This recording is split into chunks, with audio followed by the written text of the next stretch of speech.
దేవుని పరిశుద్ధ నామానికి కృతజ్ఞత స్తుతులు. ఆదివారపు ఆరాధనలో పాలు పంపులు పొందిన మీ అందరికీ నా హృదయపూర్వకమైన వందనాలు. కొంత సమయాన్ని దేవుని వాక్యాన్ని అందిస్తాను. ప్రతి ఒక్కరూ దేవుని మాటలు వినాలని ప్రేమతో మీకు నేను తెలియపరుస్తున్నాను. కీర్తనలు 18వ అధ్యాయం 1వ వాక్యాన్ని అందరూ చూసుకోండి. యెహోవా నా బలమా, నేను నిన్ను ప్రేమించుచున్నాను. దేవుడు నా బలం. దేవుడు చెప్పండి, నా బలమే దేవుడు. నా బలమే దేవుడు. దావీదు అంటున్నాడు, ఒక పాటగానో లేకపోతే అక్కడ ఉన్న వ్యక్తులుగో చెప్తున్నారు, కొన్నిసార్లు నీ ధైర్యం ఎవరండి అంటారు, మీ బలం ఎవరు అంటారు. ఇంత ధైర్యంగా మాట్లాడుతున్నావు, ఎవరిని చూసి మాట్లాడుతున్నావు? ఒక్కడే వచ్చావు, ఎవరిని మనసులో పెట్టుకుని వచ్చావు అని కొన్నిసార్లు ఇలాగ మాట్లాడుతూ ఉంటారు. అందుకని దావీదు ఏమంటున్నారంటే, నా బలము దేవుడు, యెహోవాయే నా బలం. నా చెప్పండి, నా బలం అంటే నా బలం దేవుడేనండి. నా బలము దేవుడే. లోకములో కూడా కొన్ని బలాలు ఉన్నాయి. ఏంటి ఆ బలాలంటే, కొంతమందికి కండబలం ఉంటుంది. ఆ కండబలం కొంతవరకు ఉపయోగం, అన్నిటికి ఉపయోగకరంగా ఉండదు. కొంతమందికి జ్ఞానబలం ఉంటుంది, అది కొంతవరకే, అన్ని సందర్భాల్లో ఉపయోగపడదు.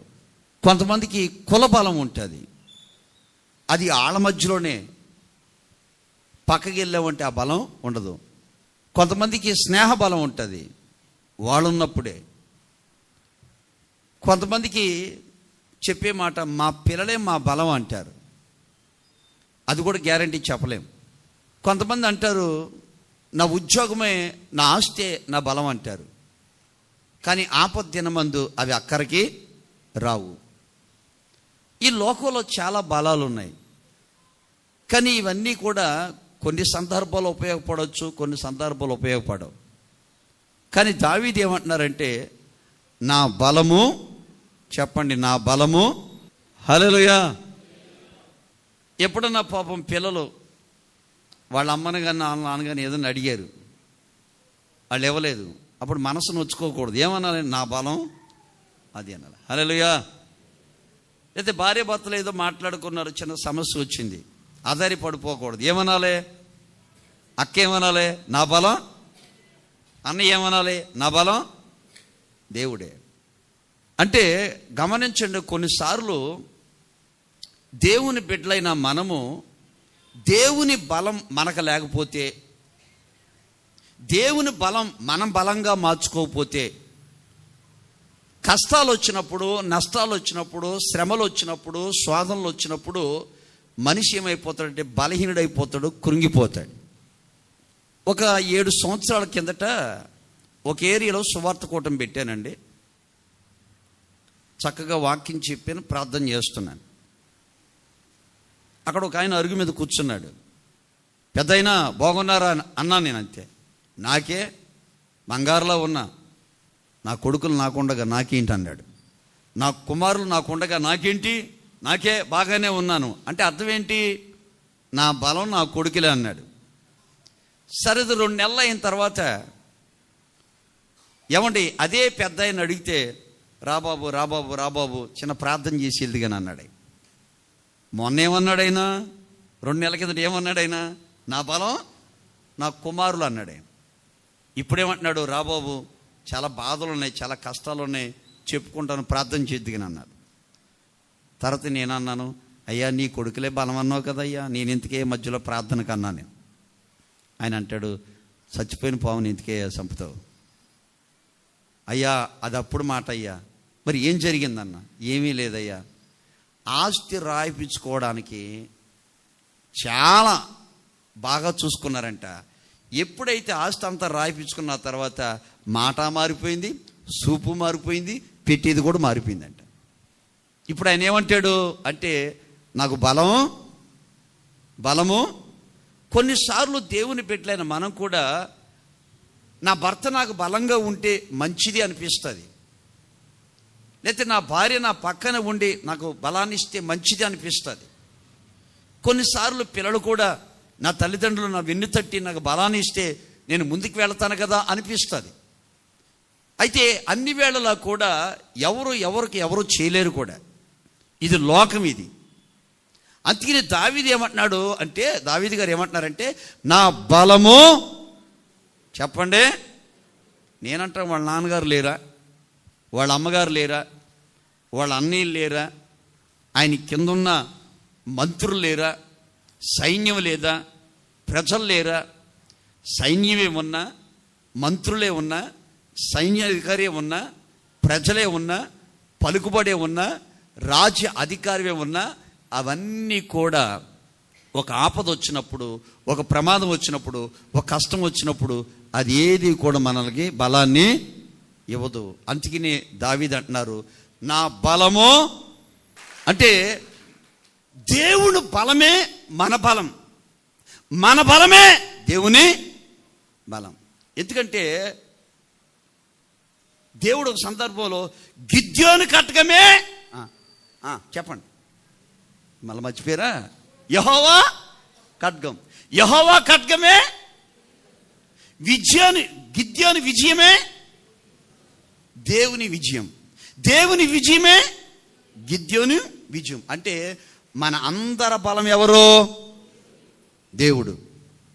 ఇంకో సందర్భంలో దావీదు అంటారు, యెహోవా దేవుడు నా కాపరి, నా కాపరి. తర్వాత ఏమన్నారు, నాకు లేమి అంటే నా కాపరి, ఆయన నా కాపరి అంటే నాకు లేమి కలగదు.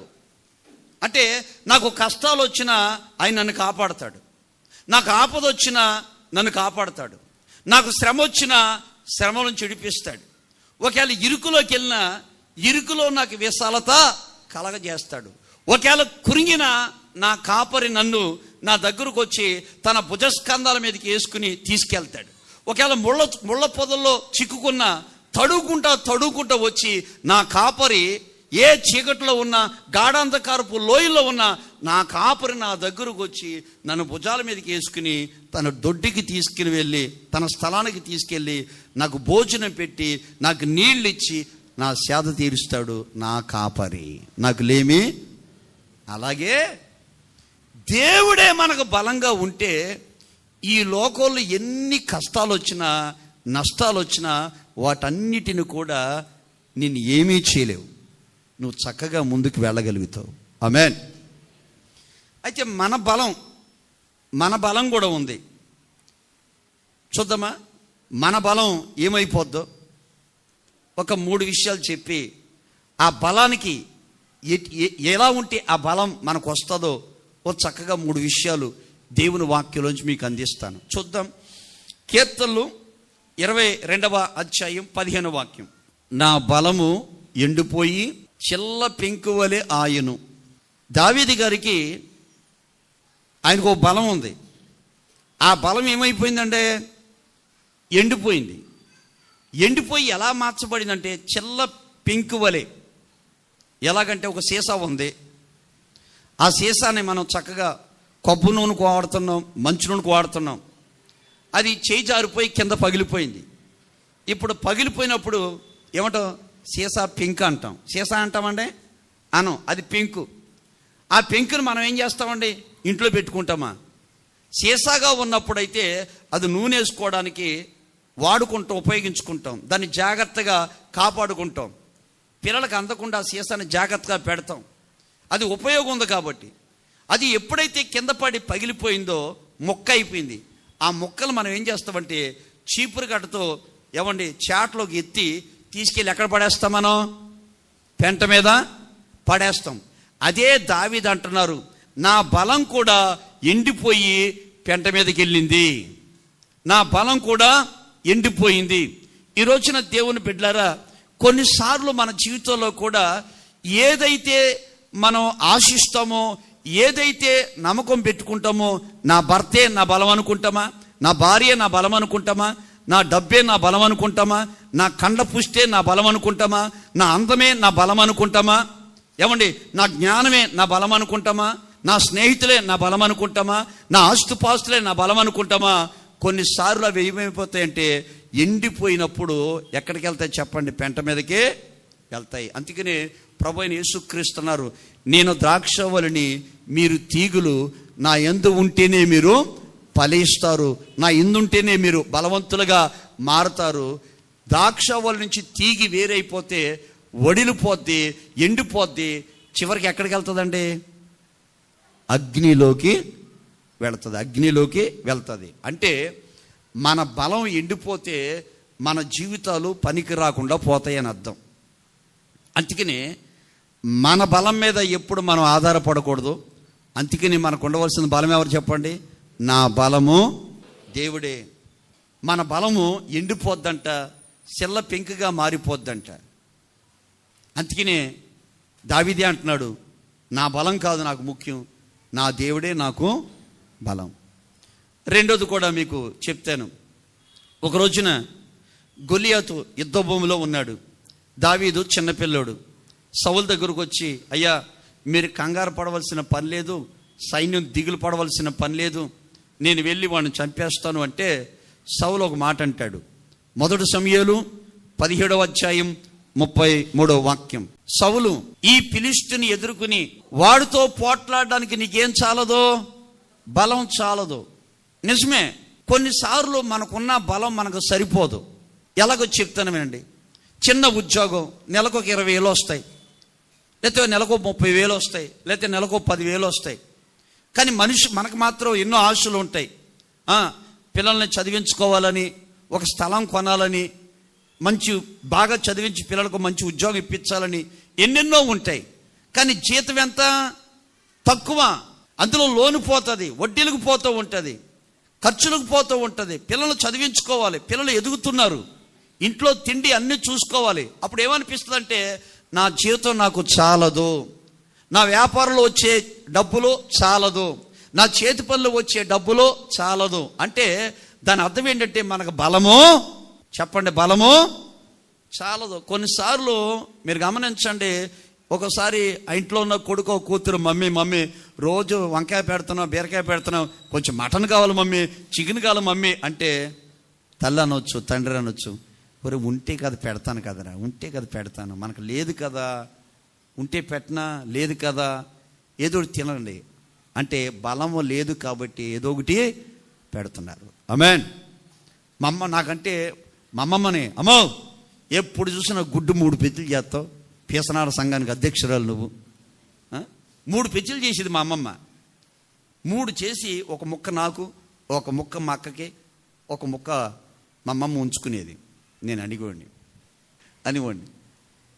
ఎందుకు ఒక గుడ్డు పెట్టేదంటే, ఆమెకి 3 గుడ్లు వేయడానికి ఆమె దగ్గర డబ్బులు లేవు. డబ్బులు మేము చిన్నపిల్లలు, మాకు చెప్తే అర్థం చేసుకోం. ఏమండి, కాలేజీకి వెళ్ళి కొడుకున్నాడు, లేదా కాలేజీకి వెళ్ళి కూతురు ఉంది, అందరూ స్కూటీలు కొనుక్కుంటున్నారు, అందరూ సెల్ ఫోన్లు వాడుతున్నారు. మమ్మీ నాకు లేదు సెల్ ఫోన్, నాకు లేదు స్కూటీ అంటే చెప్పిన వాళ్ళకి అర్థం కాదు. ఎందుకంటే ఆ తల్లి దగ్గర బలం చాలదు, లేక తండ్రి దగ్గర బలం చాలదు. నిజమే, కొన్నిసార్లు మనకు జీతానికి, మన వ్యాపారానికి, మన పరిస్థితులకి మనకు బలము చాలదండి. మనకు బలము చాలదు. అందుకనే దేవుని బిడ్డలారా, దేవుడే మనకు బలం అయితే మనకు బలం సరిపోతుంది. దేవుడే మన బలం అయితే మనకు బలము చాలుతుంది. కొన్నిసార్లు ముందుకు వెళ్ళాలనుకుంటాం, వెళ్ళలేం. కొన్నిసార్లు ఆపదలు వస్తాయి, అందులోంచి బయటపడలేం. కొన్నిసార్లు కష్టాలు వస్తాయి, అందులోంచి రాలేం. కొన్నిసార్లు కరెంటు బిల్లు కట్టడానికి డబ్బులు ఉండవు, కాయగూరలు తెచ్చుకోవడానికి డబ్బులు ఉండవు, కొన్నిసార్లు ఫీజు కట్టడానికి డబ్బులు ఉండదు, కొన్నిసార్లు ఏదన్నా పండగ వస్తే పిల్లలకి బట్టలు కొనడానికి డబ్బు ఉండదు, కొన్నిసార్లు ఆ 4 సంవత్సరాలైనా ఆ ఇంటికి పెయింట్ వేసుకోవడానికి కూడా పరిస్థితి బాగోలేదు. ఇదంతా కూడా ఏంటంటే బలము చాలకే. చెప్పండి, బలము చాలకే. అందుకని దేవుని బిడ్డలారా, మీకున్న ఇరుకులు బట్టి ఇబ్బందులు బట్టి కృంగిపోవద్దు. మనకు బలం చాలకపోయినా పర్వాలేదు, దేవుని బలం ఉంటే మనకు చాలనంత ఇస్తాడు ఆయన. చేతుల పైకి అది గట్టిగా ఆమేన్. హల్లెలూయా.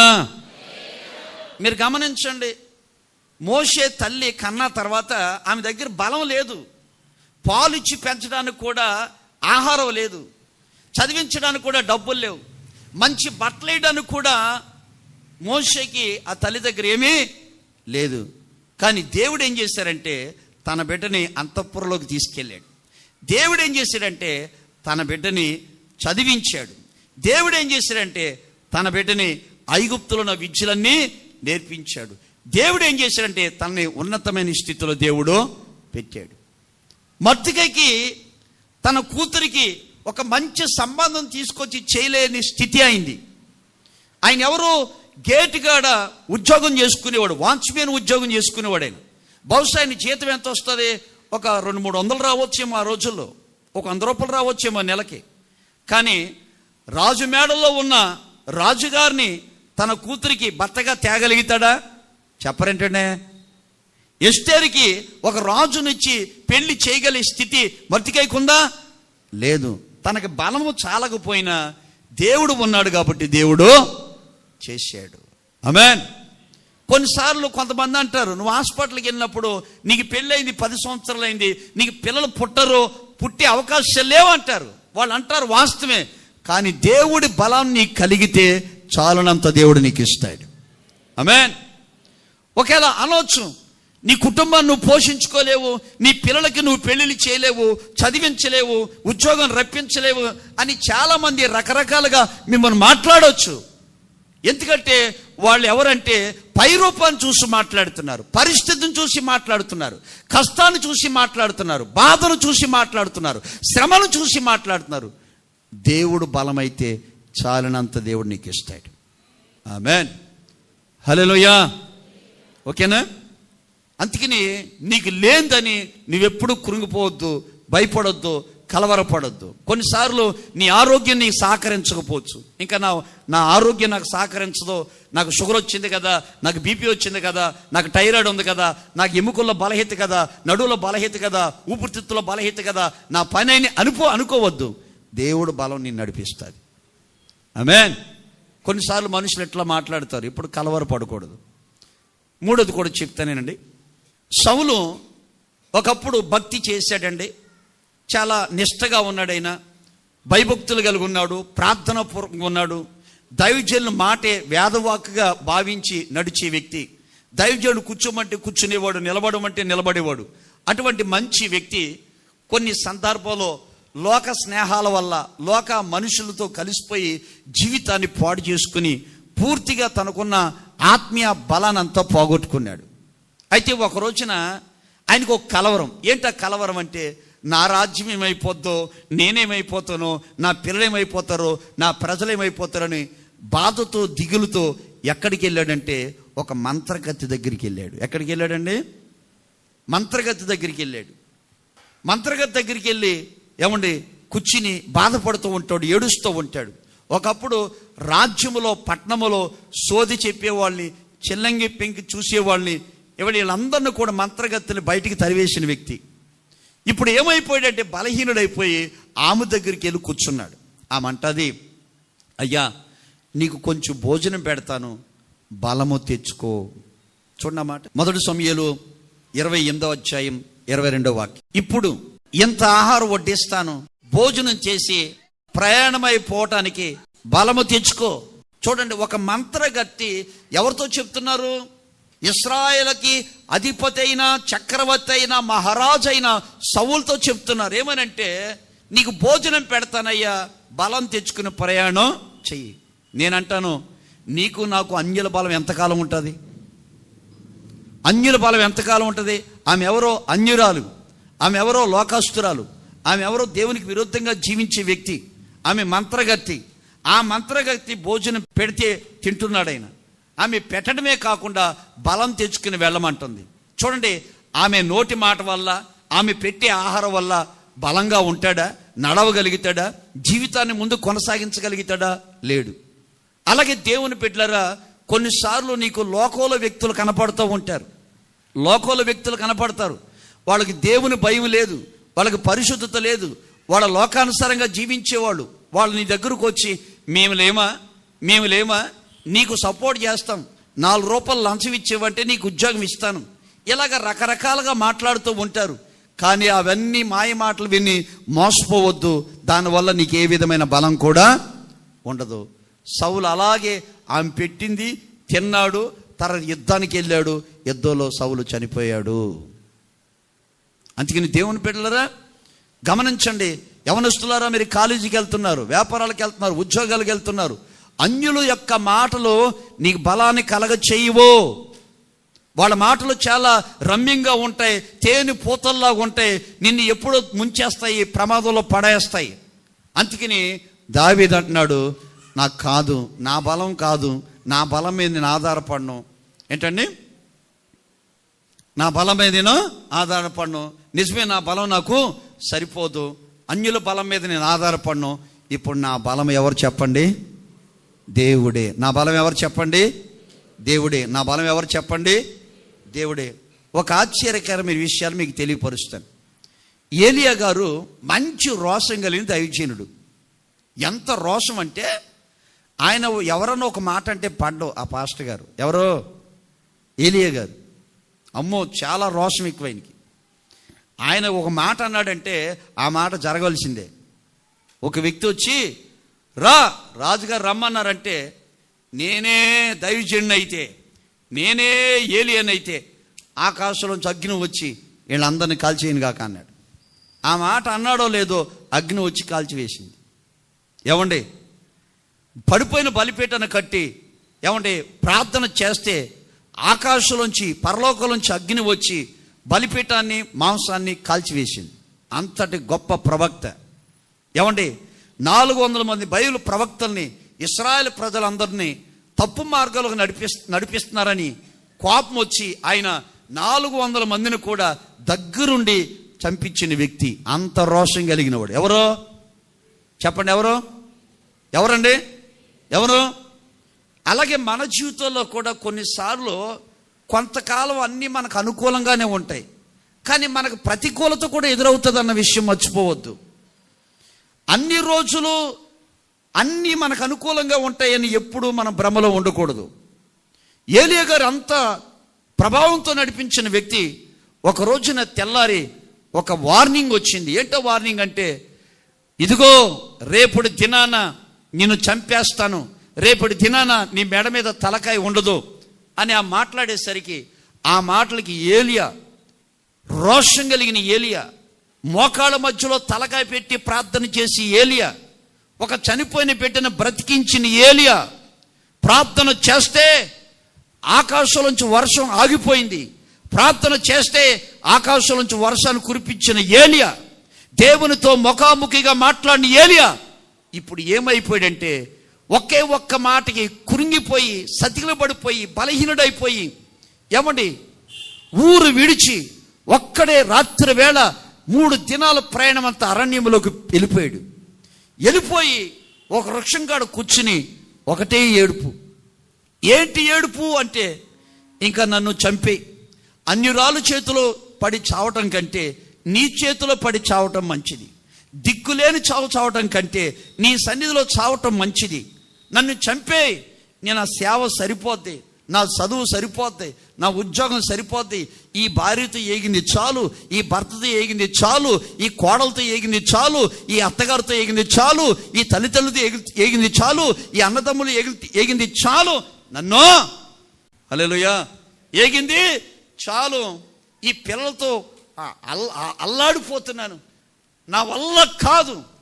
పనికాడికి వెళ్తే ఆ యజమానితో గోల, ఇంటికి వస్తే ఇంట్లో వాళ్ళతో గోల, ఎటుపోయినా నాకు శ్రమే, ఎటుపోయినా కష్టాలే, ఎటుపోయినా నష్టాలే, ఎటుపోయినా శోధలే, నన్ను చంపేయని ప్రార్థన చేసుకు పడుకున్నాడు అయ్యగారు. ఎవరండి? ఎవరు? పడుకున్న తర్వాత దేవుడు పాపం ఎంత ప్రేమ కలిగినోడండి. పరలోకంలో దేవదూతను పిలిచి, దేవదూత, మా అయ్యగారు అలసిపోయాడు, విసుకుపోయాడు, వేసారిపోయాడు, గుండెల నిండా బాధ వేదన, కన్నీరు మున్నీరుగా ఏడుస్తూ ఆ చెట్టు కింద ఉన్నాడు, నువ్వు వెళ్ళు, వెళ్ళి కానీ దయచేసి లేపొద్దు. మరి లేకపోతే ఏం చేయమంటారు? ముందు ఆయన ఆకలి తీర్చి వెళ్ళి, ముందు ఆయన ఆకలి తీర్చి వెళ్ళి దేవదూత వెళ్ళిందండి శుభ్రంగా. మరి చూడ మహానుభావుడు దేవదూత వచ్చి కింద 4 రాళ్ళు పెట్టి పొయ్యి వెలిగించి, ఏమండి ఏ పేనం అట్ల పేనం పెట్టి పిండి పిసికి రొట్టెలు చేసి ఏమండి కాల్చి ప్లేట్లో పెట్టి తలకాడ పెట్టి, భక్తుడా చనిపోతానన్న భక్తుడా లేగమ్మా. అబ్బా లేచి, ఇంకా నేను చనిపోలేదా, బతికే ఉన్నానా అని నిన్ను అంత తేలిగ్గా నిన్ను సంపన్నిస్తాడా దేవుడు? నిన్ను అంత తేలిగ్గా నిన్ను చనిపోనిస్తాడా? అంత తేలిగ్గా నిన్ను కష్టాలకి, నష్టాలకి, శోధలకి, శ్రమలకి, ఇరుకులకి అప్పగించాడయ్యా. తిను. పాపం తిన్నాడు. తినేటప్పుడు మళ్ళీ ఆలోచన ఆయనకి, 3 రోజులు నాకు ఆహారం లేదు, ఇప్పుడు పెట్టింది మహాతల్లి దేవదూత వచ్చి, మరి సాయంకాలం ఎవరు పెడతారు, రేపు ఎవరు పెడతారు, ఎల్లుండి ఎవరు పెడతాడు, నేనే ఊరు వదిలిపెట్టి వచ్చాను, నేను ఎవరు పెడతారో అన్న ఫీలింగ్లో ఉన్నాడు ఆయన. వెంటనే దేవదూత అంటది, నీకు పెట్టిన ఫుడ్ 40 రోజులు రాత్రి పగలు ఉపయోగపడుతుంది. ఎన్ని రోజులు? నువ్వు తిన్నది ఒకే రొట్టె, నువ్వు నంచుకున్న కూర కొంచెమే, కానీ 40 రాత్రి పగలు ఉపయోగపడుతుంది. ఆమేన్. అంటే గమనించండి, ఏలియా కృంగిపోయాడు, ఒక వార్నికి బలహీనుడైపోయాడు, చనిపోవాలనుకున్నాడు, ఒక తీర్మానం చేసేసుకున్నాడు. ఇంకా నేను చనిపోయినా కానీ నా దేహం ఇంకేం తింటాయి? మృగాలు తింటాయి. ఒకవేళ ఊరిలో చనిపోతే కనుక ఏమంటారు? ఏలీ గారు చనిపోయారు అంటారు. ఇప్పుడు ఆయన చనిపోతే అడ్రస్ ఉండదు అనుకున్నాడు ఆయన. అడ్రస్ లేని వాడికి మళ్ళీ అడ్రస్ ఇచ్చాడు ఆయన. ఆమేన్. చనిపోవాలనుకున్నవాడు మళ్ళీ ఊరిలో తీసుకొచ్చాడు ఆయన. ఏమండి, ఆకలితో ఉన్నవాడు ఆకలి తీర్చాడు ఆయన. ఈ రోజున దేవుని బలం మనకు కలిగితే నీ అక్కర్లన్నీ తీర్చబడతాయి, నీ కొదువులన్నీ కూడా తీర్చబడతాయి. నీ పరిష్కారానికి ఒక విరుగుడు మందు దేవుని వాక్యంలో దొరుకుతుంది. నీ ఆపదకు ఒక విడుదల దేవుడు కలగజేస్తాడు. నీ కష్టం తొలగి లాభం కలగజేస్తాడు. శ్రమ తొలగించి సంతోషాన్ని కలగజేస్తాడు ఆయన. ఆమేన్. మీరు అది చూసుకోండి ఆ మాట. 1 రాజులు 19:8 వాక్యం. అతడు లేచి భోజనం చేసి ఆ భోజన బలము చేత 40 రాత్రం పగలు కొట్టిగాటిగా. అంతకు మునుపు అడవులోకి ఎన్ని దినాలు వచ్చాడైనా? 3 దినాల ప్రయాణం చేశాడు. ఆయన తిన్న ఆహారం 3 దినాలకు వచ్చిందేమో, అప్పుడు కలిసిపోయాడు. కానీ దేవుడు పెట్టిన ఆహారం 40 రాత్రులు ప్రయాణం చేస్తూనే ఉన్నాడు. ఆమేన్. ఇక్కడ నేను చెప్పే మాట, మనుషుల మాటల వల్ల, లోకం వల్ల నువ్వు కృంగిపోవచ్చు, బలహీనమైన వ్యక్తిగా మారవచ్చు. కానీ దేవుని వాక్యమును తిన్నావంటే నువ్వెన్ని దినాలైనా ప్రయాణం చేస్తూనే ఉంటావు. ఆమేన్. 40 దినాల కాదు, ఎన్ని దినాలైనా ప్రయాణం చేస్తూ ఉంటావు. ఇప్పుడు నేను ప్రభువులోకి వచ్చి 24 సంవత్సరాల నుంచి నేను ప్రయాణం చేస్తూనే ఉన్నాను. హల్లెలూయా. మీరు కూడా చాలామంది ఉన్నారు ప్రభువుని నమ్ముకుని అన్ని దినాల నుంచి ఇప్పుడు ప్రయాణం చేస్తూనే ఉన్నారు. అయితే ఆ బలములో ఆ రోజున ఆహారం పెట్టడం వల్ల ఆయన తిన్నాడు, బలపడ్డాడు, చక్కగా ముందుకు వెళ్ళగలిగాడు. మరి ఈ రోజున ఆ బలం మనకు ఉండాలా కావాలా? చెప్పండి. నాకు కావాలని వాళ్ళందరూ 2 చేతుల పైకి ఎత్తి గట్టిగా ఆమేనండి. సరే, ఆ బలము ఎలా కలుగుతుంది? కొన్నిసార్లు మనకు అనిపిస్తూ ఉంటుంది, నాకే అనిపిస్తూ ఉంటుంది, ఏమనంటే, ప్రభువా ఆనాడు ఇశ్రాయేలు ప్రజల ముందు సముద్రాన్ని ఏం చేసావు? పాయలుగా మనకు కూడా చేస్తే ఎంత బాగుంటుంది అనిపిస్తుంది. ఓకేనా? కొన్నిసార్లు సహోదరులు కూడా కొన్నిసార్లు నూనె అయిపోయింది అనుకో, లేకపోతే పిండి అయిపోయింది అనుకో, ప్రభువా సారేపతి ఇంట్లో నూనె వస్తుంది, పిండి వస్తుంది, మా ఇంట్లో కూడా వస్తే ఎంత బాగుంటుందో. నేను కూడా ఒక్కోసారి అనుకునేవాడిని, ఏమనంటే, ప్రభువా ఈ ద్రాక్షారసం కాయలు తీసుకొచ్చి వాటిని ఉడకబెట్టి మళ్ళీ అందులో పందారేసి అందులో నీళ్లు పోసేదానికంటే కూడా కానాను యొక్క వివాహంలో నీళ్ళను ద్రాక్షారసంగా మార్చాలి, ఇది కూడా మాకు కూడా మారితే ఎంత బాగుంటుంది. ఇలా కొన్నిసార్లు మనకు ఆలోచనలు వస్తూ ఉంటాయి. అవునా? చెప్పరేంటండి? వస్తాయి రావా? అలాగే దేవుని బిడ్డలారా, దేవుని బలం మనకుంటే అవన్నీ మనకుంటాయి. అన్నీ దేవుడు మనకి ఇస్తాడు. కలవరపడవసల్లా, కంగారు పడవసల్లా. ఒక 3 విషయాలు. ఏమి చేస్తే బలం కలుగుతుంది, మనం ఏం చేస్తే ఆయనే మన బలంగా మారతాడు. ఆయనే మన బలంగా మారతాడు. చూద్దాం, యోబు గ్రంథం 10వ అధ్యాయం 16వ వాక్యాన్ని చదువుకుందాం. నేను సంతోషించిన ఎడతెగక ఆశ్చర్యకరమైన బలము నీవు నా మీద చూపుతావు. దేవుని బలం మన మీద చూపిస్తాడంటే ఈ బాబు ఎందులో సంతోషించాలి? దేవునిలో సంతోషించాలి. దేవునిలో సంతోషిస్తే దేవుడంట ఎడతెగక అంటే గ్యాప్ లేకుండా ఆశ్చర్యకరమైన బలాన్ని చూపుతాడంట. ఇప్పుడు పిల్లోడు ఉన్నాడండి,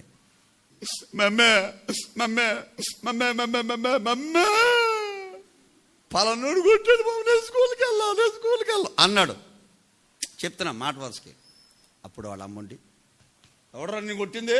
పదా పదా, నేనున్నాను నీకు, నేనున్నాను, పదా నేనున్నాను నీకు అని చక్కగా స్కూల్కి తీసుకెళ్ళి కూర్చోబెట్టింది. వీడికి ఎలా ఉంటుంది చెప్పండి? వాళ్ళ అమ్మ బలం అక్కడ తీసుకెళ్ళింది, వాళ్ళ నాన్న బలం అక్కడికి తీసుకెళ్ళింది. ఆమేన్. అలాగే దేవునిలో మనం సంతోషించాలి. ఎందులో సంతోషించాలి? దేవునిలో మనం సంతోషిస్తే నువ్వెక్కడ ఉన్నా ఎడతెగక ఆశ్చర్యకరమైన బలం, మామూలు బలం కాదు. చిన్న విషయం చెప్తాను.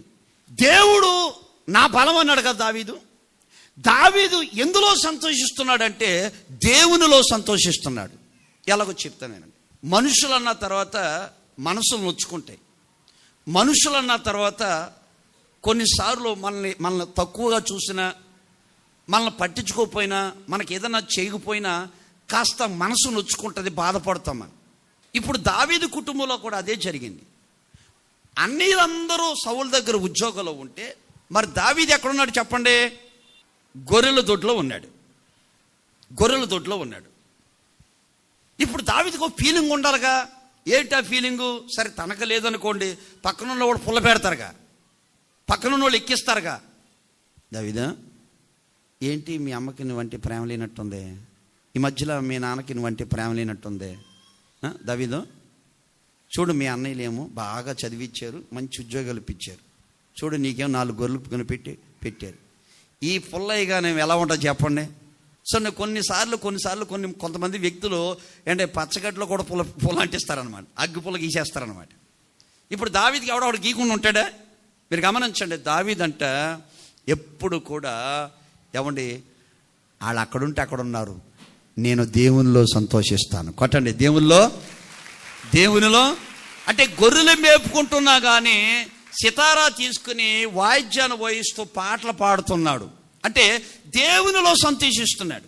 ఒకడు సిగరెట్లు తాగే విషయంలో సంతోషిస్తే, బ్రాందీ తాగే విషయంలో సంతోషిస్తే, సినిమా హాల్లోకి వెళ్ళి సినిమా చూసి సంతోషిస్తుంటే, ఏమంటే కొంతమంది పిక్నిక్ వెళ్ళి సంతోషిస్తుంటే, దావీదు ఎక్కడ సంతోషిస్తున్నాడంటే దేవునిలో ఎప్పుడైతే సంతోషిస్తున్నాడో ఒక రోజున ఆపద వచ్చింది. ఏంటి ఆపదంటే, గొర్రెలు మేస్తూ ఉండగా ఒక సింహం వచ్చి ఒక గొర్రె పిల్లను ఎత్తుకెళ్ళిపోతూ ఉంటే దావీదు దేవునిలో సంతోషిస్తున్నాడు కాబట్టి, ఆత్మీయంగా ఎంజాయ్ చేస్తున్నాడు కాబట్టి, ఆత్మీయలో ఆనందిస్తున్నాడు కాబట్టి, ఇప్పుడు దావీదుకు ఒక్కసారే ఏమొచ్చింది? ఆశ్చర్యకరమైన బలం ఎవరిని ఆవరించింది? అంటే ఒక్కసారి దావీదు మీదకి దేవుని బలము చూపించాడు అంతే. ఎప్పుడైతే దేవుని బలాన్ని చూపించాడో గంతులు వేసుకుంటూ వెళ్ళి ఒక కొదమ సింహంగా వెళ్ళి ముందుకెళ్ళి సింహాన్ని చంపగలిగాడు. ఆమేన్. అంటే గమనించండి, దేవుని బిడ్డలకి మనకి ఆపద ఎట్నుంచి వస్తుందో తెలీదు, అపాయం ఎట్నుంచి వస్తుందో తెలీదు, నష్టం ఎట్నుంచి వస్తుందో తెలీదు, కష్టం ఎట్నుంచి వస్తుందో తెలీదు, ఎట్నుంచి శ్రమ వస్తుందో తెలీదు. ఎప్పుడు మనం ఎలా ఉండాలంటే దేవునిలో సంతోషించే వ్యక్తిగా ఉండాలి. చెప్పేది అర్థమవుతుందా? దేవునిలో సంతోషించే వ్యక్తులుగా ఉంటే నీకు ఆపద వచ్చినప్పుడు, నీకు పెను ప్రమాదం వచ్చినప్పుడు దేవుడు బలాన్ని చూపించి ఆపదలో నిన్ను నువ్వు కాపాడుకుంటావు, నీ కలిగిన దాన్ని కూడా కాపాడుకునేటట్లుగా దేవుడు పెడతాడనమాట. ఆమేన్. అందుకనే ఏమండి, ఓ రోజున దావీదు గారిని కన్న కొడుకే బయటికి నెట్టేశాడు. కొడుక్కేమో అధికార దాహం. సరే తండ్రి తన భార్య పిల్లలను తీసుకుని అడవిలోకి వచ్చాడు, బాధపడుతున్నాడు. కొంతమంది పాటలు పాడుకుంటే అడవులో వెళుతుంటే దావీదు చూసి పరిగెత్తికెళ్ళి, ఏంటి మీరు ఇక్కడ పాటలు పాడుతున్నారు, ఏంటి మీరు అంత ఎక్కడున్నారు, ఎక్కడికి వెళ్తున్నారు? ఏమండి మీకు తెలీదా, ఈ అరణ్యములో కొండ మీద యెహోవా ప్రార్థన మందిరం ఉందండి, ఆ ప్రార్థనా మందిరానికి వెళ్తున్నాం అంటే, దావీదంట దేవుని మందిరానికి వెళ్తున్నామని జనులు తనతో చెప్పినప్పుడంట దావీదు సంతోషించాడంట. దావీదు 122వ కీర్తన 1వ వాక్యం, దేవుని మందిరానికి వెళ్తున్నామని జనులు తనతో అన్నప్పుడంట దావీదు సంతోషించాడంట. ఈ రోజున దేవుని బిడ్డలారా, ఈ రోజున మనం ఇక్కడ ఎందుకు కూర్చుంటున్నాం? పని లేక, పాట లేక. యవన పిల్లలు ఎందుకుంటున్నారు ఇక్కడ? తల్లి ఎందుకుంటుంది, తండ్రి ఎందుకుంటున్నారు ఇక్కడంటే, ఇక్కడ మనం దేవుల్లో సంతోషించడానికి. ఆమేన్. చూడండి, లోకంలో ఉన్నవాళ్ళు ఇప్పుడు కొంతమంది ఎలా ఆదివారం ప్యాకెట్గాడు ఉంటాడు, క్లబ్లో ఉంటారు, ఏమండి కబడ్డీ అనో లేకపోతే ఫుట్బాల్ అనో వాలీబాల్ అనో లోక వ్యవహారాలు మునుగు తేలుతూ ఉంటారు. కానీ దేవుని బిడ్డలు మనం ఎక్కడున్నామంటే ప్రార్థన మందిరానికి వెళ్ళి పాటలు పాడటమే దేవుల్లో సంతోషించడం, చప్పట్లు కొట్టడమే దేవుల్లో సంతోషించడం, వారానికి ఒకసారి ఉపవాసం ఉండటే దేవుని సన్నిధిలో సంతోషించడం, బైబిల్ చదవటమే దేవుల్లో మనం సంతోషించటం. ఆమేన్. చూడండి, గుర్తుపెట్టుకోండి, యేసయ్యలో దేవుల్లో మనం సంతోషించలేకపోతే లోకం ఇచ్చే సంతోషం అది సంతోషం కానే కాదు. ఆ సంతోషం నీకు రోగాలు కలగజేస్తాయి, ఆ సంతోషాలు దేహంలో బలహీనతలు కలగజేస్తాయి, ఆ సంతోషాలు కుటుంబాలు పాడు చేస్తాయి, ఆ సంతోషాలు కుటుంబాలు చిన్నాభిన్నగా మార్చేస్తాయి, ఆ కుటుంబాల్లో సంతోషం, సమాధానం, ప్రేమ, ఐక్యతలు ఉండవు. అందుకని ఎప్పుడు కూడా మనం దేవుల్లోనే సంతోషించునుగాక. దేవుల్లో సంతోషిస్తే ఎడతెగక ఆశ్చర్యకరమైన బలం నీకు కలుగుతుంది. ఆమేన్. 1 సమూయేలు 2వ అధ్యాయం 1వ వాక్యం, మరియు అన్నా విజ్ఞాపన చేసి ఇలా అనెను, నా హృదయము దేవుని యందు సంతోషించుచున్నది, దేవుని యందు నాకు మహాబలము కలిగెను. ఇప్పుడు అన్న ఎవరు? అన్న చెప్తున్న మాట. ఎల్కానాకి 2 భార్యలు ఉన్నారు. ఒక ఆమె పేరు పెనిన్నా, రెండో ఆమె పేరు అన్న. మీరు గమనించండి, అన్నాకి పెనిన్నాకి తేడా మీకు తెలియపరుస్తాను. అన్నాకి పెనిన్నాకి పిల్లలు ఉన్నారు. పెనిన్నాకి ఎవరున్నారు చెప్పండి? పిల్లలు ఉన్నారు. అంటే ఆ తల్లి పిల్లలను చూసి సంతోషపడుతుంది, కానీ ఎప్పుడు దేవుని సన్నిధికి వెళ్ళాలనే సంతోషం లేదు. పిల్లలు 4 పుట్టారు, 3 పుట్టారు. నా కొడుకు ఎర్రగా ఉన్నాడు, నా కూతురు అందంగా ఉన్నది, అబ్బా బుల్లిగా నడుస్తున్నారు, చిన్న చిన్న అడుగులేసి నడుస్తున్నారు, నన్ను పలక అమ్మ అంటున్నారు, అమ్మ అంటున్నారు, నా బంగారు కొండే, నా బంగారు కొండే అని. మరి పెనిన్న ఎందులో సంతోషపడుతుంది? కొడుకును చూసి సంతోషం, కూతురుని చూసి సంతోషం, భర్తగా తీసుకొచ్చిన సంపాదన చూసి సంతోషం. ఈ తల్లికి ఎప్పుడు శరీర సంబంధమైన సంతోషాలే కానీ, అరే నాకు జన్మనిచ్చాడే, నాకు జీవితాన్ని ఇచ్చాడే, నన్ను తల్లి గర్భంలో వేసాడే, నాకు పెళ్లి చేసాడే, మంచి భర్తనిచ్చాడే, మంచి భార్యని ఇచ్చాడే, ఉద్యోగాన్ని ఇచ్చాడే, చదివిస్తున్నాడే, ఎంత చేస్తున్నాడే, నేను దేవుని మందిరానికి వెళ్ళాలి, మోకాళ్ళు ఉండాలి, ఉపవాసం ఉండాలి, ప్రార్థన చేసుకోవాలి, ఆరాధించాలి, చప్పట్లు కొట్టాలి అన్న ఆలోచన, జ్ఞానము ఎవరికి లేదు? పెనిన్నకి లేదు. పెనిన్నకు ఉన్న సంతోషాలన్నీ కూడా దేవుల్లో సంతోషాలు కాదు, లోక సంతోషాలు. కానీ అన్న అంటే పిల్లలే లేకపోయినా, ఇంట్లో వాళ్ళే ఏలెత్తు చూపిస్తున్నా, ఇరుగు పొరుగు వారి నిందలు వేస్తున్నా, అవమానపరుస్తున్నా, ఆ తల్లి అంట నేను ప్రార్థన మందిరానికి వెళ్ళాలి. ఎక్కడికి వెళ్ళాలి చెప్పండి? నేను ప్రార్థన మందిరానికి వెళ్ళాలి. రోగం వచ్చినా నేను ప్రార్థనా మందిరం వదిలిపెట్టను, నిందలు వచ్చినా నేను ప్రార్థనా మందిరం వదిలిపెట్టను, కష్టాలు వచ్చినా ప్రార్థనా మందిరం వదిలిపెట్టను, నష్టాలు వచ్చినా ప్రార్థనా మందిరం వదిలిపెట్టను. నేను దేవుని సన్నిధికి వెళ్తానని దేవుని సన్నిధిలో మోకరించి ఏడ్చి ప్రార్థన చేసుకుంటాను. ఆమేన్. దేవుల్లో సంతోషిస్తున్నామే. అయితే దేవుడు ఏం చేశాడంటే మహాబలాన్ని ఇచ్చాడు ఆయన. ఏ బలం ఇచ్చాడు ఆయన? ఏ బలాన్ని ఇచ్చాడు? మహాబలం. అంటే దేవుల్లో సంతోషిస్తే నీకు పుట్టిన బిడ్డలే నీకు బలవంతులుగా మారుస్తాడు ఆయన.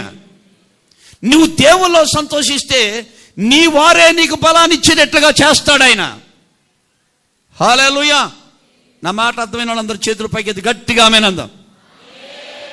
చూడండి, పెన్ని నాకు పిల్లలు పుట్టారు, ఒక్కడన్నా సేవకుడు అయ్యాడా?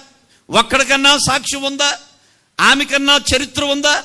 ఆమెను గురించి చెప్పుకోవడానికి ఏమీ లేదు. అదే అధ్యాయంలో ఆమె ముగించబడ్డది. అన్న జీవితాన్ని ఈ రోజున ఎంతోమంది దైవజనులు, ఎంతోమంది ఆదర్శంగా, నిదర్శంగా, ఒక సాక్షిగా అన్న తల్లి నిలబడిపోయింది. ఆమేన్. అవునా కదా?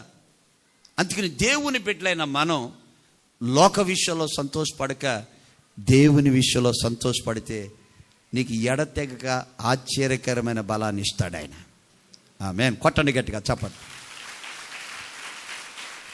అందుకని ఆదివారం అంటే ఏం చేయాలి మనం? అమ్మో, నేను దేవుని మందిరానికి వెళ్ళి సంతోషించాలి, బైబిల్ చదివే విషయంలో సంతోషించాలి, పాటలు పాడే విషయంలో సంతోషించాలి, సాక్ష్యం చెప్పే విషయంలో సంతోషించాలి, ఆరాధించే విషయంలో సంతోషించాలి.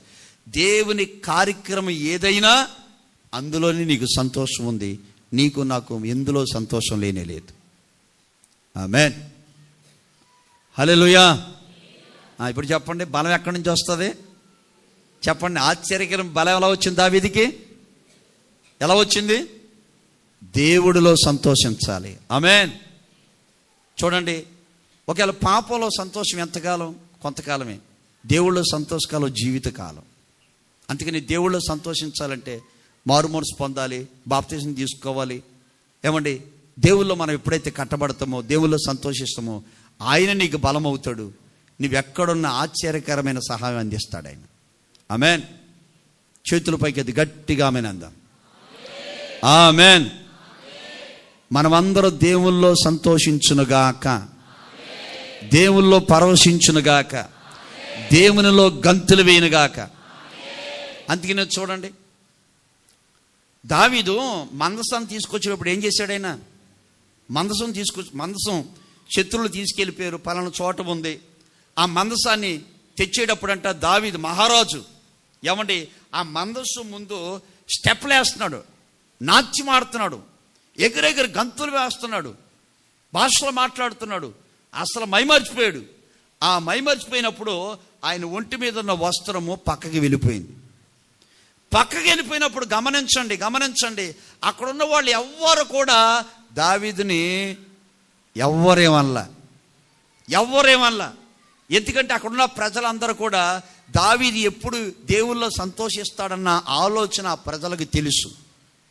కానీ ఆయన భార్య ఉందే, భర్త ఎప్పుడైతే నాట్యమాడుతూ గంతులు వేస్తూ సంతోషిస్తున్నాడో అది చూసి ఒక వ్యర్థుడు గంతులు వేయినట్లుగా, ఒక తాగుబోతుడు గంతులు వేయినట్లుగా గంతులు వేస్తున్నాడు అని మాట్లాడేసరికి దేవుని బలానికి కోపం వచ్చింది. ఎవరి కోపం వచ్చింది? దేవుని బలాన్ని అవమానపరిచినట్టు. ఎవరో దావీదుని కాదు అక్కడ అవమానపరిచింది ఆమె. ఎవరిని అవమానపరిచింది? దేవుని ఆశ్చర్య కార్యాన్ని ఎప్పుడైతే ఆమెను అవమానపరిచిందో దేవుడు ఒకటే మాట అన్నాడు, నువ్వు సచ్చే వరకు నీకు గర్భం మూయబండుగా అన్నాడు. అంతే. ఆమెకు గర్భఫలం లేదు. అంటే నేను దేవుల్లో సంతోషిస్తే ఎవరు ఏమీ చేయలేరు, ఎవరు ఏమీ అదే నీకు ఆశ్చర్యకరమైన బలం ఇచ్చునుగాక. అందరూ చేతుల పైకెత్తి కళ్ళు మూసుకుని, నా దేవుని బలం మీకు కలుగునుగాక, ఆశ్చర్యకరమైన బలం మీకు కలుగునుగాక, ఆశ్చర్యకరమైన బలం కలుగునుగాక.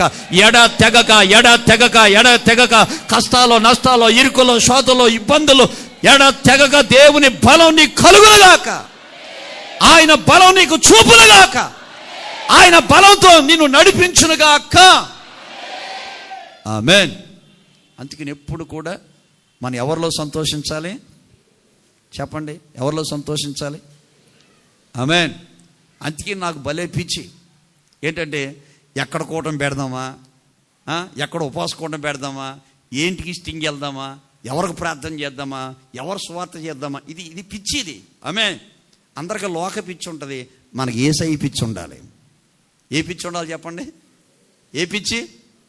లోక పిచ్చి ఉంటుంది కొంతమందికి. మనకి ఏ పిచ్చి ఉండాలి అంటే యేసయ్యలో ఎప్పుడు సంతోషించాలి. ఆమేన్.